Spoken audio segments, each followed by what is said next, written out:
ವಿಚಾರ ಗೊತ್ತಿಲ್ಲ ನನಗೆ. ಅವ್ರು ಭೇಟಿ ಮಾಡಿರೋದು ತಿಳ್ಕೊಂಡು ಮಾತಾಡ್ತಿದ್ದಾರೆ. ಮತ್ತೆ ಸರ್ ಈಗ ಡೆಲ್ಲಿಗೆ ಹೋಗಿದ್ದಾರೆ ಶಾಸಕರು, ನೀವು ನಿಮ್ಮ ತಂಡ ಹೋಗಿಲ್ಲ ಸರ್? ಇಲ್ಲ, ನಮಗೆ ಅವರು ಡೆಲ್ಲಿಗೆ ಹೋಗೋಣ ಅಂತ ಹೇಳಿದ್ರು. ನನಗೆ ಅಂಬೇಡ್ಕರ್ ಜಯಂತಿ ಇದೆ, ಅಂಬೇಡ್ಕರ್ ಜಯಂತಿ ಮುಗಿಸ್ಕೊಂಡು ಆಮೇಲೆ ನಾವು ತೀರ್ಮಾನ ಮಾಡ್ತೀವಿ ಅಂತ ಹೇಳಿದೆ. ಬಹುಶಃ ಹೋದ್ರೆ ನಾವು ನಾಳೆ ಹೋಗ್ತೀವಿ, ನಾಳೆ ಹೋಗುವಂಥ ಸಂದರ್ಭ ಬರ್ಬೋದು ಅಂತ ಅನ್ಕೊಂಡಿದ್ವಿ. ಎಷ್ಟು ಜನ ಹೋಗ್ತಾ ಇದ್ದಾರೆ ಸರ್ ನೀವು? ನಾವು ಎಷ್ಟು ಜನ ಅಂತ ಗೊತ್ತಿಲ್ಲ, ಅವ್ರು ಅಲ್ಲಿ ಹೋಗವ್ರೆ. ಈಗ ಎಷ್ಟು ಜನ ಹೋಗಿಲ್ಲ ಅಂತ ನೋಡಿಕೊಂಡು ನಾವು ಮಾತಾಡ್ಕೊಂಡು ಹೋಗ್ತೀವಿ. ಏನು ಸರ್ ಚರ್ಚೆ?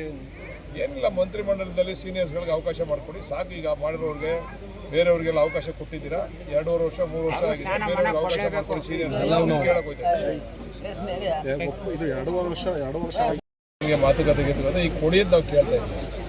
ಆ ವಿಚಾರಗಳು ಮುಖ್ಯಮಂತ್ರಿ ಸ್ಥಾನ ಎಲ್ಲನೂ ಇದು ಈಗ ಏನು ಗೊಂದಲ ಆಗಿದೆಯಲ್ಲ ಕರ್ನಾಟಕದಲ್ಲಿ, ಆ ಗೊಂದಲಕ್ಕೊಂದು ಇತಿಷ್ಠೆ ಆಡಿ ಅಂತ ಕೇಳ್ಬೋದು. ಸರ್, ನೀವು ದಾವಣಗೆರೆಯಲ್ಲಿ ಪ್ರಚಾರ ಮಾಡಿದ್ದೀರಾ, ಈಗ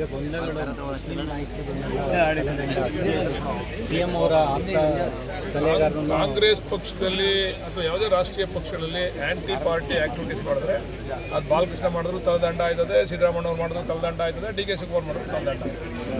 ಮಾಡಿದ್ರೆ ಉಪಚುನಾವಣೆ ಫಲಿತಾಂಶದ ಬಗ್ಗೆ ತಮ್ಮ ಅಭಿಪ್ರಾಯ ಏನು? ನಾವು ಎರಡೂ ಗೆಲ್ತೀವಿ ಅಂತಕ್ಕಂಥ ಆತ್ಮವಿಶ್ವಾಸ ಆಯಿತು. ಸರ್, ಈಗ ಕೇರಳ ಮತ್ತೆ ಮತ ಪೆಟ್ಟಿ ಓಪನ್ ಆದ್ಮೇಲೆ ಗೊತ್ತಾಯ್ತದೆ ಏನಾಗದೆ ಅಂತ. ಬಟ್ ಈಗಂತೂ ನಮಗೆ ಗೊತ್ತಿರೋ ನಮಗಿರೋ ಮಾಹಿತಿ ಪ್ರಕಾರ ಎಲ್ಲ ಕೂಡ ಮಾಡಿದ್ದಾರೆ ಅಂತ. ಒಂದು 10% ಬೇರೆ ಏರುಪೇರು ಆಗಿದೆ, ಆದರೆ ಬಾಕಿಯವರೆಲ್ಲ ಮಾಡಿದ್ದಾರೆ ಅಂತಕ್ಕಂಥ ಆತ್ಮವಿಶ್ವಾಸ. ಸರ್, ಈಗ ಕೇರಳ ಚುನಾವಣೆ ಜವಾಬ್ದಾರಿ ಕೊಟ್ಟಿದೆ ಸರ್. ಕೇರಳ ಚುನಾವಣೆಗೂ ಕರ್ನಾಟಕ ಚುನಾವಣೆಗೂ ಯಾವ ಅಜಗಜಾಂತರ ವ್ಯತ್ಯಾಸ ಆಗಿದೆ.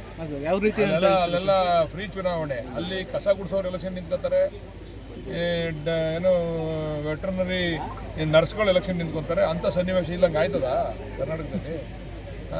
ಬಡವ್ರ ಮಕ್ಕಳೆಲ್ಲ ಎಲೆಕ್ಷನ್ ನಿಂತ್ಕೊಂಡು ಎಲೆಕ್ಷನ್ ಮಾಡವ್ರೆ. ನಾನು ಹೋಗಿದ್ದಂಥ ವ್ಯಕ್ತಿ ಒಂದು ಸಾಮಾನ್ಯ ಒಂದು ಚಿಕ್ಕ ಮನೇಲಿ ಇರ್ತಕ್ಕಂಥದ್ದು, ಒಂದೇ ಒಂದು ಬೆಡ್ರೂಮು, ಒಂದೇ ಅಡುಗೆ ಮನೆ, ಒಂದೇ ಹಾಲ್ ಇರ್ತಕ್ಕಂಥ ಮನೇಲಿ ವಾಸ ಮಾಡ್ತಕ್ಕಂಥ ವ್ಯಕ್ತಿ 2 ಬಾರಿ ಗೆಲ್ಸವ್ರೆ ಅವ್ರ ಚುನಾವಣಾ ವೆಚ್ಚ 2 ಕೋಟಿ.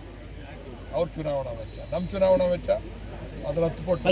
ಫಲಿತಾಂಶ ಏನಂತ ಮುಖ್ಯಮಂತ್ರಿ ಆಗ್ತಾರೆ, ಡಿ ಕೆ ಶಿವಕುಮಾರ್ ಮುಖ್ಯಮಂತ್ರಿ ಅದೇ ಕೇಳಕ್ ಡೆಲ್ಲಿಗೆ ಹೋಗ್ತಾ ಇದ್ದೀವಿ. ನಾವೇ ರೆಡಿ ಇದ್ದೀವಿ. 25 ತಾರೀಕು ನಮ್ಮ ಅಧ್ಯಕ್ಷರು ಫಿಕ್ಸ್ ಮಾಡೋಣ. ತೊಂದರೆ ಇಲ್ಲ, ಸಂಖ್ಯಾಂಶ ತಗೊಂಡು ಅವರು ಬರಲಿ, ನಾವು ಬರ್ತೀವಿ. ದಾಖಲೆಗಳೊಂದಿಗೆ ನೀವು ಬರ್ತೀರಿ, ಅವರು ದಾಖಲೆಗಳೊಂದಿಗೆ. ನಮ್ಮ ಹತ್ರ ಏನು ದಾಖಲೆ ಇಲ್ಲ. ಅವ್ರು ತಾನೇ ಟೀಕೆ ಮಾಡ್ತಾರ ಹತ್ರ ದಾಖಲೆ ಇಟ್ಕೋಬೇಕು. ನಮ್ಮ ಹತ್ರ ಏನು ದಾಖಲೆ ಇಲ್ಲ. ತಗೊಬಂದು ತೋರಿಸ್ತೀವಿ ಆ ದಾಖಲೆಗಳನ್ನ. ನೋಡಪ್ಪ, ಇದು ದಾಖಲೆ ಇರೋದೇ, ನೀವು ಒಪ್ಕೋಬೇಕು ಅಂತ. ತಪ್ಪು ಮಾಡಿದ್ರೆ ಒಪ್ಕೋತೀವಿ, ಇಲ್ಲದೆ ಇದ್ರೆ ಹೇಳ್ತೀವಿ. ಅವ್ರು ತಪ್ಪು ಮಾಡಿ ಒಪ್ಕೊಂಡು ಇನ್ನು ಮುಂದೆ ನಾವು ಇಂಥ ಚಿಲ್ಲರೆ ಮಾತುಗಳನ್ನ ಬಿಡಬೇಕು ಅಂತ ಮನವಿ ಮಾಡ್ತೀವಿ.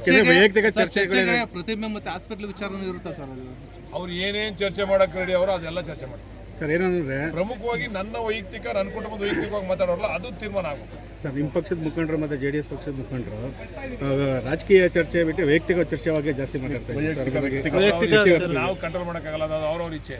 ಅಲ್ಲ, ಇಲ್ಲಿ ಸಾರ್ವಜನಿಕರು ಗೊಂದಲ ಸೃಷ್ಟಿ ಮಾಡ್ತಾರೆ. ಸಾರ್ವಜನಿಕರು ಸರ್, ನೀವೇನು ಸಾರ್ವಜನಿಕರಾಗಿ ಗೊಂದಲ ಮಾಡ್ತಾರೆ? ಸಾರ್ವಜನಿಕರು ಗೊಂದಲ ಆಗುತ್ತೆ ಸರ್. ನಾಳೆ ಏನೋ ಗಲಭೆಯಾಗಿ ಯಾರನ್ನ ಇವಾಗ ಚರ್ಚೆಗೆ ಯಾರು ಮೂಲಭೂತ ಕಾರಣ ಆಯ್ತಾರೆ ಅವ್ರ ಮೇಲೆ ಕ್ರಮ ತಗೊಂತಾರೆ. ಅಲ್ಲ, ನಿಮ್ಮ ಪಕ್ಷದ ಮುಖಂಡರಿಗೆ ಸರ್, ಒಂದು ನಿಮಿಷ, ನಿಮ್ಮ ಪಕ್ಷದ ಮುಖಂಡರಿಗೆ ಏನು ಹೇಳ್ತೀರಾ ಸರ್? ನಾವು ಮಾಡಬೇಡಿ ಅಂತ ಹೇಳಿದ್ದೀವಿ.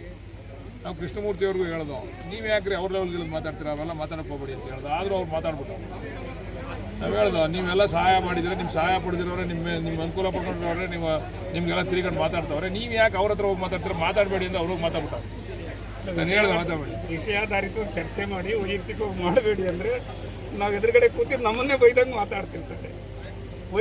ನೀವು ಅವ್ರು ಕರೆದ ತಕ್ಷಣ ಓಡೋಬೇಡಿ, ಅವಾಗ ಎಲ್ಲ ಬಿಟ್ಬಿಡ್ತಾರೆ. ಅದೇ ನೀವು ಹೋದ್ರೆ